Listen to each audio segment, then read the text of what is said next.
Baik, Assalamualaikum warahmatullahi wabarakatuh. Selamat malam, salam sejahtera untuk kita semua.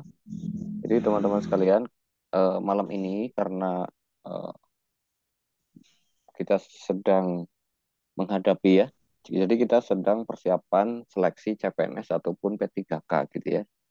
Nah, saya ingin eh, apa namanya sedikit ngobrol atau berbagi sharing dengan teman-teman tentang bagaimana caranya menghadapi seleksi CPNS atau P3K.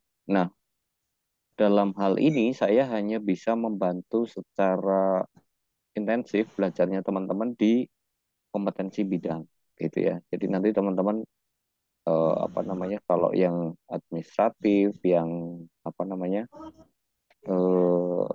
kompetensi dasar barangkali nanti teman-teman bisa belajar apa mandiri atau mengikuti belajar dengan yang lain. Sebenarnya bisa saja saya apa namanya eh, diskusi dengan teman-teman, tapi saya merasa rasanya kok kurang apa ya kurang kurang pas kalau saya yang handle tes kompetensi dasar gitu ya karena memang saya belum melakukan uji coba secara terukur beda dengan kalau dengan SKP Karsipan.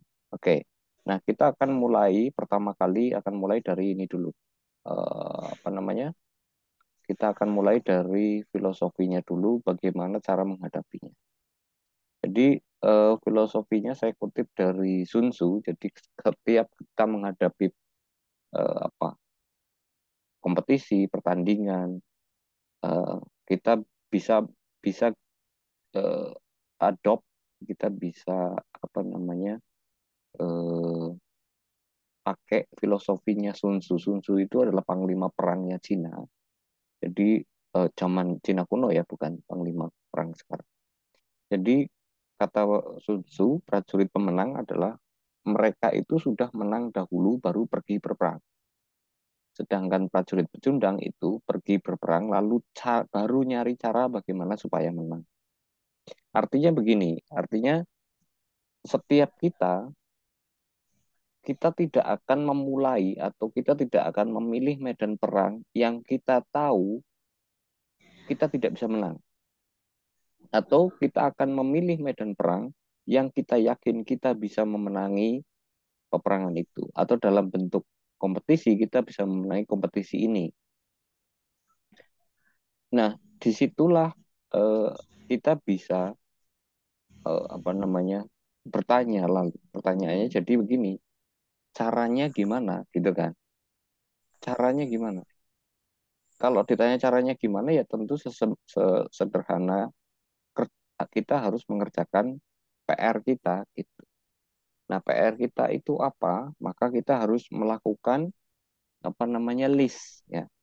List kira-kira untuk menghadapi kompetisi ini kita itu harus menghadapi persoalan apa saja sih? Persiapannya harus kayak apa sih? Itu harus kita petakan satu persatu sehingga apa namanya? Setiap langkah yang kita lakukan itu sudah terukur dan kita akan tahu, oh kalau begini saya memenuhi syarat saya lolos. Kalau begini saya tidak memenuhi syarat saya tidak akan lolos. Baru Nah, sudah balik kowe. Dicek bae. mari kita eh, mulai satu-satu ya. Dicek di situ. Teman-teman yang belum mau eh, apa berpendapat silahkan di mute terlebih dahulu, nanti silahkan open open mic setelah kita sampai di sesi diskusi. Saya menyampaikan slide terakhir saja dulu sebelum kita diskusi ya. Nah, petanya kan begini ya sebenarnya. Petanya ketika kita menghadapi tes CPNS ataupun P3K ini, pertama kita kan eh, mendaftar. Nah, mendaftar itu berarti kita akan berhadapan dengan yang namanya persyaratan administrasi. Jadi sejak awal saya selalu mengatakan dari tahun ke tahun sebelumnya, persyaratan administratif ini selalu harus ketat. Selalu harus ketat. Jadi ini saatnya teman-teman untuk taat patuh saja apapun yang dipersyaratkan. Jadi teman-teman tidak usah kreatif apa namanya Kalau diminta A ya kasih A, nggak usah A plus B gitu, nggak usah. Walaupun B-nya teman-teman punya. Tapi kalau diminta A, teman-teman pastikan penuhi A. Jangan jangan sekali-kali A plus B, nggak usah. Eh, itu untuk persyaratan administratif dan pastikan semua persyaratan administratifnya terpenuhi. Nah, kalau misalnya teman-teman buka tuh misalnya banyak banyak lowongan itu kan berarti teman-teman untuk bisa seperti halnya yang disampaikan Sun Tzu tadi, berarti kan teman-teman harus memastikan apakah saya memenuhi kualifikasinya atau tidak. Kalau tidak memenuhi kualifikasinya, pindah. Itu aja. Jadi nanti teman-teman nggak buang-buang apa namanya, nggak buang-buang waktu gitu ya. Bentar, saya mute dulu barangkali ya. Kalau teman-teman nggak bisa belum mau mute. Oke, saya mute dulu. Oke ya. Nah, gitu caranya. Jadi kalau sejak awal teman-teman tidak teliti dengan persyaratan apa yang dipersyaratkan atau yang harus dipenuhi, maka teman-teman akan punya peluang terjebak pada satu satu pertandingan yang teman-teman susah memenangkannya. Sementara ada pertandingan-pertandingan lain atau di tempat-tempat lain yang teman-teman hampir pasti bisa menangkan. Nah, ini syaratnya adalah teman-teman harus jeli dengan itu. Jangan hanya karena rumahku dekat dengan kantor itu, maka saya hanya daftar di kantor itu. Bukan begitu cara milih, gitu ya. Tapi pastikan bahwa teman-teman secara kualifikasi memang memenuhi. Itu satu. Yang kedua, belajar. Nah, ketika belajar, pastikan teman-teman tahu cara belajarnya. Karena banyak di antara kita mengatakan, saya sudah belajar, Mas. Tapi kok tetap ya nggak lulus-lulus. Berapa banyak teman-teman yang ikut bimbel kearsipan, entah tahun yang kemarin atau tahun yang belakangan memang saya nggak ngadain bimbel, tapi saya secara resmi nggak ngadain, tapi saya mendampingi juga teman-teman yang ikut tes CPNS. Mereka banyak yang sudah melakukan percobaan 7 kali. Mereka mengatakan ini last chance karena sudah kepentok umur dan akhirnya ketika ngikutin cara belajar saya baru mereka bisa lulus. Kenapa? Karena memang ketika belajar teman-teman harus tahu cara belajarnya. Berapa banyak anak-anak bimbel, jadi anak-anak bimbel PAI itu kan waktu itu 360-an. Itu mendesak saya, Pak, ujian apa namanya? Tolong perbanyak latihan soal. Saya tidak bergeming. Bukan saya tidak kasih latihan soal, saya kasih latihan soal, tapi porsinya saya atur. Karena apa? Karena cara belajar itu bukan memperbanyak latihan soal bagi saya. Bagi saya, cara belajar adalah memahami eh, frame berpikir sebuah disiplin ilmu, gitu ya. Ketika frame berpikirnya teman-teman pahami, maka soalnya apapun akan berjalan. Berapa kali saya mengatakan eh, bakar itu latihan soal yang kalian beli di luaran sana. Karena begini, kenapa saya berani ngomong bakar itu latihan soal yang kalian beli di luaran sana? Kenapa saya berani ngomong gitu? Pertama, yang bikin latihan soal kearsipan, teman-teman nggak tahu siapa dia. Kedua, yang punya menguasai atau punya otoritas di ilmu kearsipan itu tidak banyak. Saya tidak melihat ada orang-orang yang memang aware dengan ilmu kearsipan, apalagi menemani teman-teman ikutan belajar tiba-tiba muncul latihan soal kearsipan. Dan seringkali latihan soal itu disodorkan pada saya, Pak, ini jawabannya apa? Gitu. Sementara saya lihat rumusan pertanyaannya aja salah. Ingat ya, rumusan pertanyaannya aja salah. Bagaimana caranya kalian bisa menemukan jawaban yang tepat? Kalau rumusan pertanyaannya salah, berarti yang bikin pertanyaan tidak memahami substansinya. Kalau sudah begitu, berarti teman-teman terjebak pada cara belajar yang tidak tepat. Gitu. Makanya saya bilang, bakar saja itu latihan soal yang kalian beli di pinggir jalan, sudah lupakan, sekarang mari kita belajar dengan cara saya. Setelah mereka lulus, akhirnya saya mengatakan sekali lagi, sudah sekarang kalian tobat untuk belajar dengan cara yang lama. Dan ini testimoninya teman-teman boleh dicek di channel ya, boleh dicek di channel.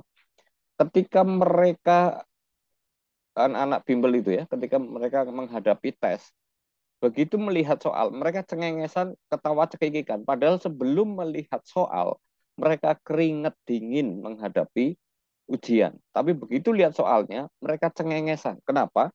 Karena cara belajar mereka sudah tepat. Kalau soalnya cuma kayak gitu, enteng saja bagi mereka. Gitu ya. Nah, setelah belajar, ini begitu mau menghadapi ujian, seringkali yang terkena di kita adalah mental. Jadi takut dengan, wah nanti soalnya yang keluar apa?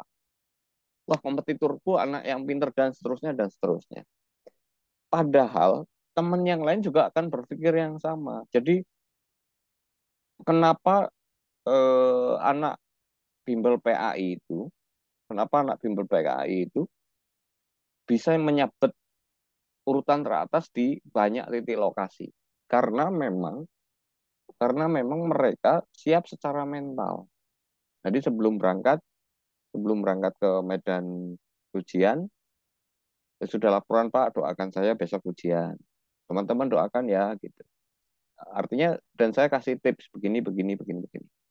Akhirnya alhamdulillah saya hanya mengatakan datanya eh 85 sampai 90% dari teman-teman yang ikut bimbel lolos.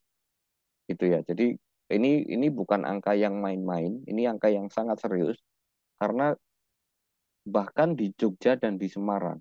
Jadi saya waktu itu bilang kalau menang di Padang, di Medan biasa. Tapi kalau menang di Jakarta, menang di Medan, menang di Semarang, peringkatnya peringkat teratas. Dan karena apa? Karena disitulah kantong-kantong anak diploma arsip gitu ya.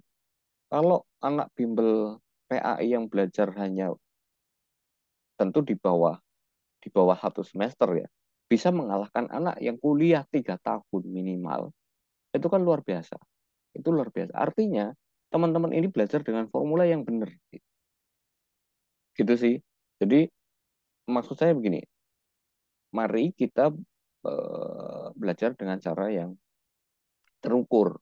Kenapa saya bilang terukur? Karena sudah terbukti di tahun-tahun sebelumnya yang ikut belajar menggunakan video-video PAI kebanyakan lulus. Nah, barangkali sampai sini teman-teman ada yang mau ditanyakan, silahkan. Kalau apa namanya dari kemarin ada yang nanya Pak, buka bimbel lagi nggak? Oke, kalau pertanyaannya itu gini, sementara ada 1 2 orang yang daftar ke saya langsung terima, saya masukkan ke grup bimbel yang lama. Karena kan materinya sama. Nah, memang nanti akan ada apa namanya beberapa 1 atau 2 konten yang akan saya perbaiki, bukan perbaiki ya, perbarui. Karena kayak sepertinya saya melihat ada persyaratan teknis yang seperti halnya ujian praktek yang di ANRI gitu ya. Ada ujian praktek sehingga sepertinya saya harus menambahkan lebih detail seperti apa prakteknya ketika harus menghadapi ujian itu. Sepertinya itu yang harus saya tambahkan. Monggo sekarang saya buka kesempatan teman-teman untuk bertanya. Silahkan open mic jika ada pertanyaan. Silahkan. Bebas bertanya apa saja sepanjang masih seputar apa namanya untuk menghadapi tes. Saya stop share terlebih dahulu. Silahkan dibuka mic-nya, bebas tanya apa saja. Ya, silakan.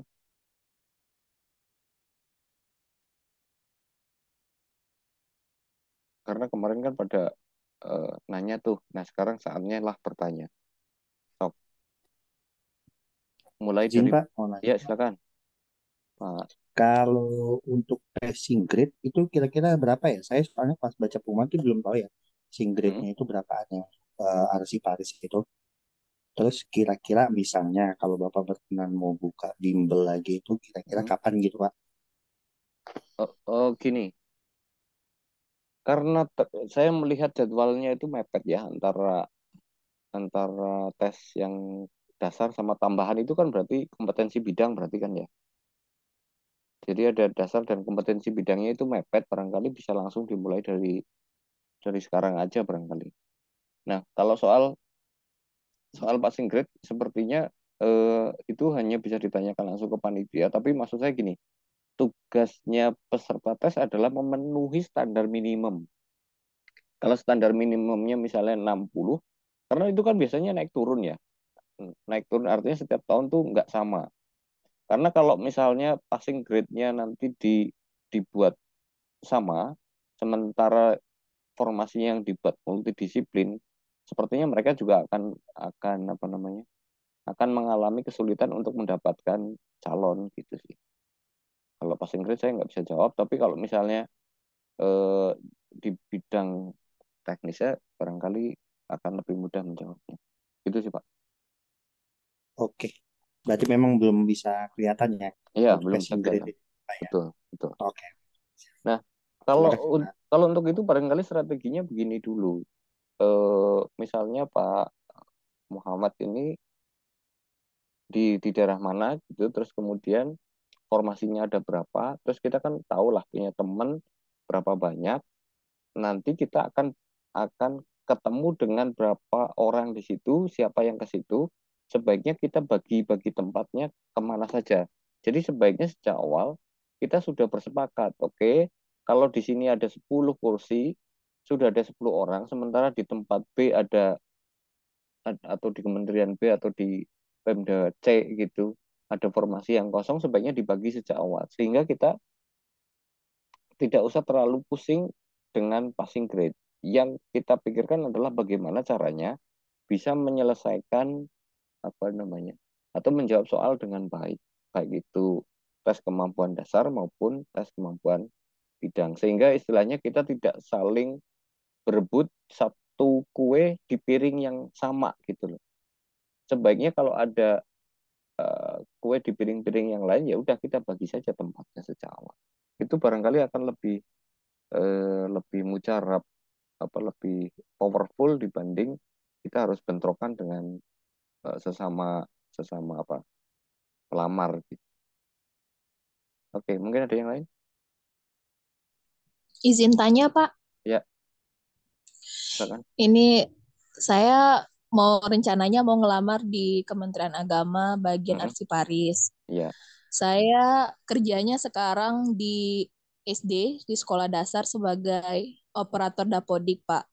Sebelumnya saya punya pengalaman 7 tahun kurang lebih bekerja di BPKAD. mm-mm. Kira-kira relevan nggak ya, Pak, kalau ngelamar di kementerian sebagai arsiparis, Pak? Eh, Kemarin kan kayaknya ada apa namanya persyaratan administrasinya memenuhi nggak? Ya, kalau persyaratan administrasinya harus minimal pengalaman 2 tahun di pengalaman yang relevan. Kira-kira menurut pendapat Bapak gimana kalau Oh, saya kalau daftar? cuman relevan ya Relevan, relevan. Pak. Kalau cuman Oh, relevan relevan ya, relevan. Pak.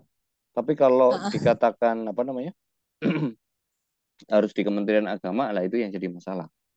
Kalau cuman Oh relevan iya, kalau kalau ininya pembukaannya kan saya rencananya mau ngambilnya di Kementerian Agama. mm-mm, Sebagai kalau jabatannya jadi arsiparis, Pak. ya. Nah, pengalamannya harus relevan 2 tahun. Oh ya Kira-kira kan relevan atau enggak? pernah di eh, apa PPKD. Iya, BPKAD bidang aset, Pak. Kurang lebih 7 tahun saya di sana, Pak.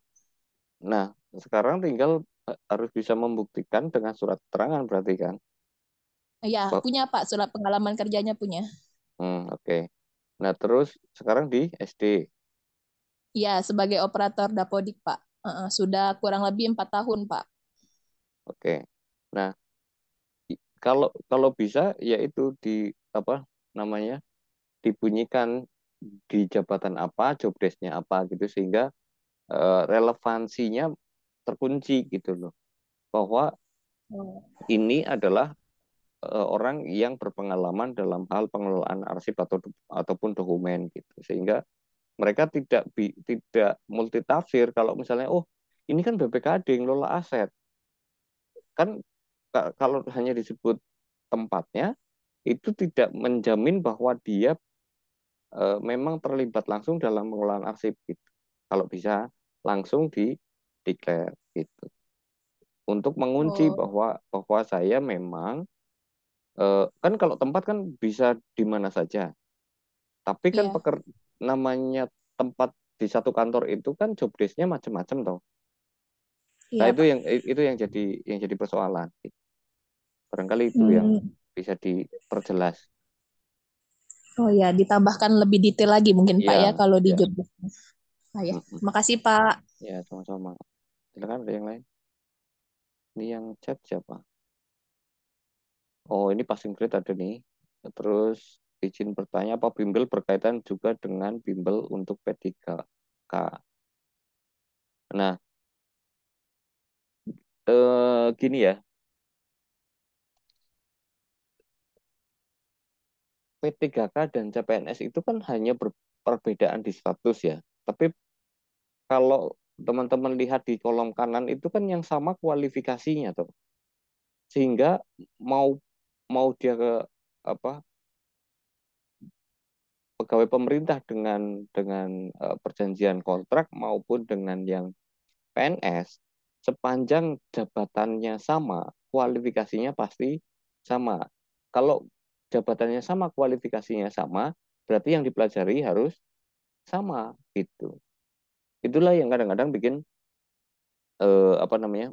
Saya awalnya berpikir ini sederhana, tapi ternyata itu kan pertanyaan yang muncul bertahun-tahun, sehingga saya pikir ya sudahlah nanti kita zoom aja seperti ini. Itu sih untuk Mbak Tami ya.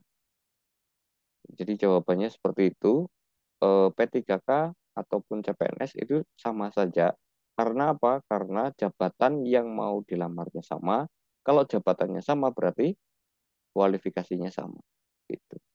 Duh, ini kok saya cuman bentar ya. Oke.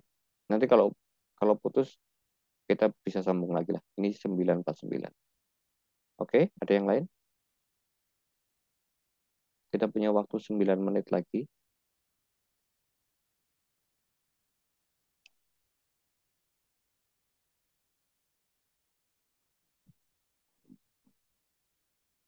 Ada? Mumpung ada waktunya. Nanti daripada nanti diperpanjang tapi malah sudah nggak ada pertanyaan. Gini, bimbelnya kapan mulai? Jadi sebenarnya kan gini ya, saya buka saja ya. Sebenarnya kan gini, ini bimbel PAI, sorry. Aduh, ini sebenarnya kan materi sebenarnya sudah ada semua di channel. Nah, saya memang artinya gini, artinya kegiatan ini bisa langsung dimulai. Ini sejak awal, sejak mulai dari pertama ya. Artinya semua materinya sudah ada, tinggal kita nanti menambahkan di kolom apa menambahkan diskusi dan menambahkan materi-materi yang kira-kira butuh diskusi spesifik gitu.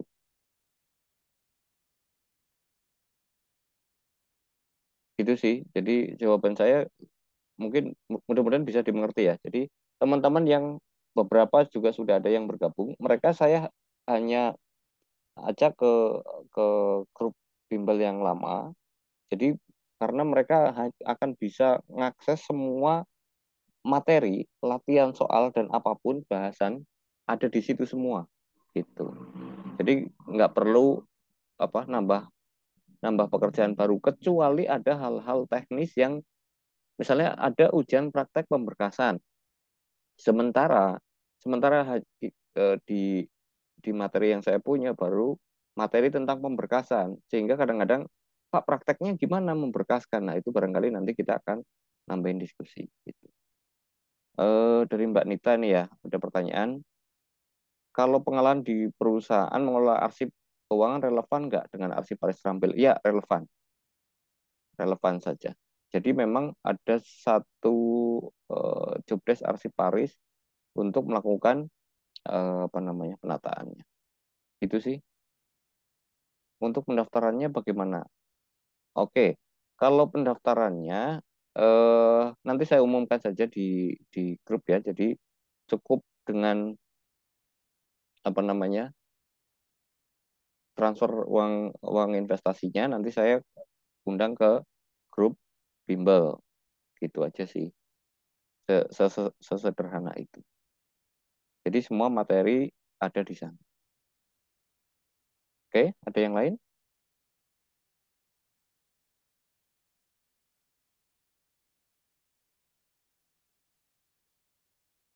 Cukup ya. Kalau kalau sudah tidak ada, nanti kita lanjutkan di grup, nggak apa-apa ya, di grup PAI ya. Sementara itu, kalau misalnya besok masih diperlukan Zoom lagi, bukan besok, maksudnya minggu depan diperlukan Zoom lagi, teman-teman tinggal sampaikan saja, Pak, kita masih kurang diskusinya, nanti kita adakan Zoom lagi. Atau nanti yang teman-teman yang ada di bimbel juga boleh Zoom lagi, gitu ya. Sementara itu, teman-teman terima kasih sudah hadir di Zoom kita malam ini. Diskusi sederhana, singkat, tapi mudah-mudahan ini cukup membantu. Nanti pasti akan muncul pertanyaan-pertanyaan lagi seiring dengan perkembangan tes yang teman-teman akan hadapi ke depannya.